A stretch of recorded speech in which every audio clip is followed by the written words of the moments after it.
And then another thing that doesn't get enough attention, I know work by Andy Hill and others is focused on some element of this, which is the idea that there's also the internal dialogue of perfectionists, which are the perfectionism cognitions. And we have a scale called the perfectionism cognitions inventory, which are 25 thoughts. And we ask people to indicate how often they have experienced these thoughts over the past week. Thoughts like, I must be perfect. I can't stop going. I have to keep working at this. Why can't I be perfect? So there's this internal barrage of thoughts that can be cognitively exhausting and sort of like an internal pressure. And now we've morphed out a little bit as well and talk about this in terms of ruminating about mistakes. The athlete, for instance, who's made a mistake 10 years ago and can't stop thinking about it.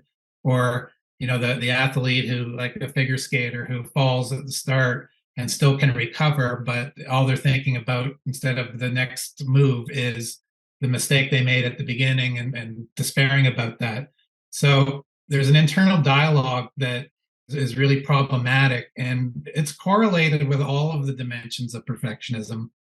So when somebody might say, well, self-oriented perfectionism is adaptive, we say, well, not if it's accompanied by this internal dialogue, because as soon as something bad happens, the dialogue is activated and will be interfering with other things that you need to attend to and concentrate on in performance.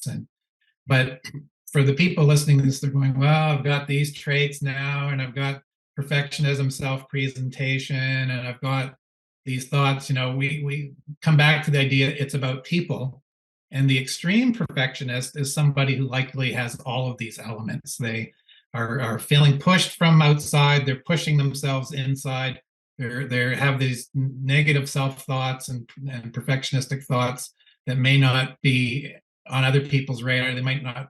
Other people might not realize that these thoughts are there because the person is really good at putting on this chameleon-like outer appearance that fools people, as you would want to do in a professional sports situation where you don't want your coach to see that you've got some self-doubts. So you hide them by going the other way. Hey, if you've enjoyed that video, then you can click right here to watch the full unedited version of that episode. Also, don't forget to subscribe to this channel by clicking the button below. I'll see you soon.